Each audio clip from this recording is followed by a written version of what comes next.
Sup Shredders, my name is Logan aka Spiderhands and welcome to SB Reviews, where today we have ourselves a track by an act named Little Pink titled Beetlejuice. And if we switch over to here, we have the YouTube video for it at 2 minutes 17. This is quite a short song, but that's okay. A lot of singles are that length nowadays. We've got main actress socials, Instagram, Entipathic. Cool, I'm assuming that is someone that is involved in the video, which is great. We are going to listen through this track from start to finish, and we're going to hear what we think. Let's go.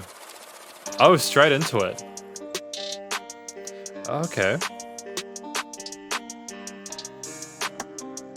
So just full disclosure, two things. One, I have listened to Little Pink before. Two, I'm familiar with what Beetlejuice is. So semi-familiar, actually. I need to watch the movie again. It's been a while. Third, I don't typically talk about the music videos that much within these reviews, as I'm not as knowledgeable about how music videos are made, and I can't really critique them on the level that I might critique a song. I've got a bit more experience with that. So if you don't hear me talking about the actual video quality so much, that's just because of that. Just letting you know. But I'm liking the percussion that we have, as well as the guitar riff on. From the back like you were Lydia. I hope you enjoy chlamydia. I'm getting Lydia. Show me them titties, you can't see me. I'm a ghost, Mr. John Cena. I'ma turn this bedroom into an arena. How I'm giving that smackdown, oh that ass go crazy. Yeah, she tryna taste my juice, but my dick is small as a beetle. I'm the ghost with the most. Pull up and get told. It's been a while, actually, because I remember doing an interview with Lil Pink. It's great to hear that Lil Pink is still going. I have a lot of love for that. You know, as a solo artist nowadays, it can be incredibly difficult to get exposure, to build a brand, to do everything like that. But I feel like this is a step in the right direction for Little Pink with Beetlejuice. Oh shit, I'm so creepy crawly.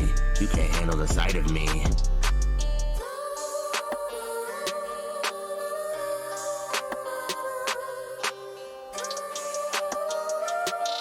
I love the imagery that's evoked here. It's definitely intense. It's evocative. It's meant to get a reaction. But I think for people familiar with both Beetlejuice, the subject matter, you know, Lil Pink's work in general, this will be more of what they appreciate, and I've got a lot of love for that. Their stylistic consistency is important. I strike fear in your heart. I'm just trying to make art. I myself am a strange and unusual. Look at my visuals. My whole life is one. It's so wild, like how deep and gritty, intense that rapping is there. I'm gonna listen through the first verse again because I was gushing over several other elements of the production, and I feel like I haven't quite understood everything.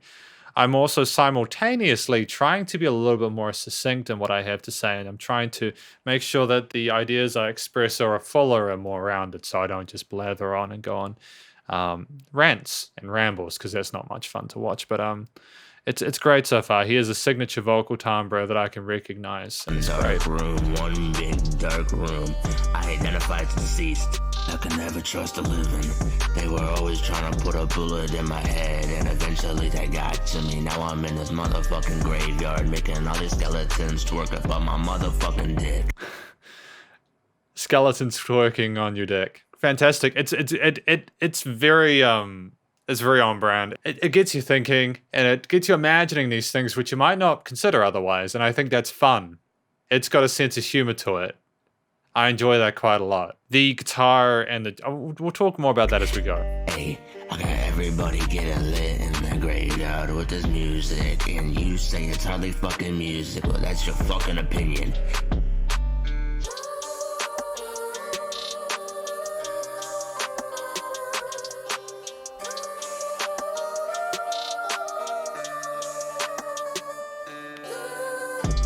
They call me a ghost, but I'm more like a god.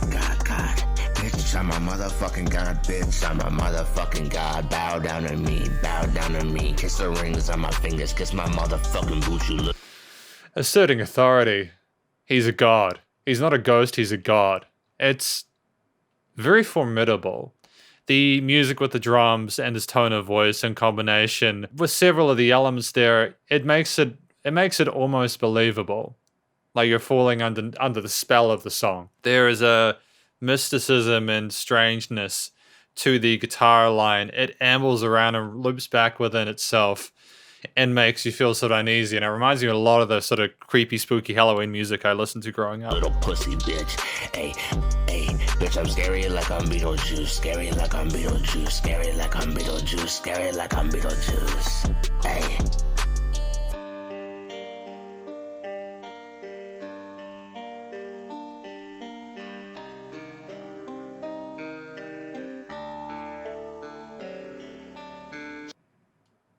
And that was it. Beetlejuice, out now by Lil Pink. And I believe that is the other person involved in this, Interpathic, the lady there. Yeah. Fantastic track. I enjoyed listening to it. I suppose if we were going to go into the conclusion, hang on, no, I'll listen through the first verse again, and then I'll come back. I'll see you in a minute. Did he? Hang on, one more time there. What was that? Ass go crazy, yeah, she tryna taste my juice, but my dick is small as a beetle.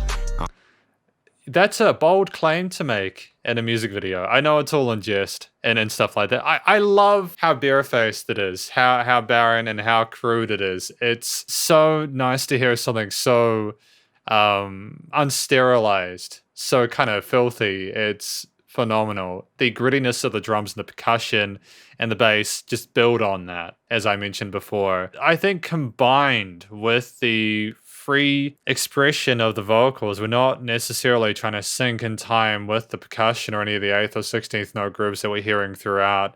We are occasionally leaving that dun dun dun dun straight 4/4 element there to kind of have a go with more sort of, we kind of sound like we're kind of going off the mic and kind of freeballing it in parts, and I think that's great too. I'm the ghost with the most. Pull up and get toasted. I'm so creepy crawly. You can't handle the sight of me. And just these really creepy girl, like, oh, that there. It's I love it to pieces. I think that everything works really well together. These choir voices are a nice contrast to what we have with the drums and the bass and everything with the guitars. In fact, I think the guitars actually continue throughout. Something that's also kind of cool is that you have this, we're not really moving too much from the same root note with the vocals and the rapping and everything. Right? We don't have a lot of melodic rapping going on here. It's more about the rhythm and the intent and the story being told, and it's hypnotic in how constant it is, but also the story is interesting enough that you want to play along with it. Again, I remember speaking to Lil Pink, and I was just really floored by how down-to-earth and professional they were as a musician. And it's phenomenal form, really, that this is continuing. I'm really glad to hear that they're continuing to produce more music, that they're working with other people as well, doing collaborations and having all that kind of fun. It's how to get the most out of music is to just continue to explore alternative options whilst improving your existing skill sets and doing what you're passionate about, right? And music is, having a career in music is just sharing that love with people, that passion for what you do, as well as getting a laugh or two and telling a cool story. But anyways, conclusion time. What do I think the song was about? I think it was about Lil Pink as Beetlejuice, or rather the persona they put on, talking about how they kind of rule the roost in the graveyard and how they're the king of it and everything like that, talking about how they're a god and stuff. Kind of like have Halloween, with the spirit of Halloween was a pimp, basically. That's the kind of way that I see Beetlejuice. I think it's, again, definitely not for kids, but I don't think that's the target audience anyways. I think this is for anyone who has a sense of humor that kind of likes the darker side of things, and appreciates modern hip hop and trap elements, a little bit of EDM stuff, but also appreciates the gothic spooky vibes and the crude sense of humor that is being displayed here. The vocals were done fairly well, as I mentioned. There was a bit of vocal fire and grit there, and it was nice to go between the choir melodies and then Lil Pink's rapping. The structure of the song supported the story well, and I think that you had these verse sections, 2 or 3 verses, and then these sort of not instrumental breaks, these choir breaks or melodic breaks. And again, like within 2 minutes 17, and I know there was more to the song than what I mentioned on a first listen basis, but primarily I'm very happy with the length of it. I think that the story was told in a way way it probably needed to. The instruments, again, we had the guitar, the bass, the drums, the choir. Lil Pink is the main focal point of the rapping, and you know, and there are probably a few other elements in there, like maybe pads in there that were very subtle. But the instrumentation was great. The main musical theme looped really well into itself, a strong enough stand on its own. You could have had Lil Pink not doing anything and it would have been just as good. Although, of course, Lil Pink was the icing on the cake. And with the direction for the song, which is obviously very, very important. And then finally you had the production, the recording, mixing, and mastering. It sounded like Lil Pink's, as the vocals were a little bit prominent in the mix, but that could also be a stylistic preference. I think generally, from what I've listened to Lil Pink's material in the past, it's been really well handled in terms of the mixing and mastering and the various sort of EQing, stereo, all those gain stages. I've got no real complaints on that front of things. But yeah, definitely those vocals were filling up that space in the middle of the stereo field, and you heard nice and clear. It wasn't overpowering or anything like that. It's actually a mark of polish, and something I respect is when you can have someone mix a song and have it nice and loud without it being too much. A lot of people typically when they master nowadays will over limit it or turn up the gain too loud, and it'll just sound compressed and sort of quiet, because especially when you normalize stuff or you go through compression on digital streaming platforms, it can really mess with the way that your song comes across, and that's why you've got to master for different platforms. But I think that Lil Pink has handled that really well here. So all in all, this track, again, it made me laugh a few times. I enjoyed listening to more Lil Pink stuff. I'm glad to hear that they're still active, putting out more music. I think this came out, when did this come out? This came out in October 14. So it's just before Halloween, which is fantastic. And it's a great time to be able to do that. Hopefully they're going to having a cracking start to 2022. I wish everyone involved, including Interpathic, best of luck in future. And that's effectively my review, though, of Lil Pink's Beetlejuice. Hopefully you enjoyed it. If you did, please do go show Lil Pink some love via their various social medias, and stay cool and stay safe. And please also remember to support your local musicians and artists at this point in time, as they need the help more than ever with all the crazy stuff going on in the world. Catch you in the next review. Spider hands up.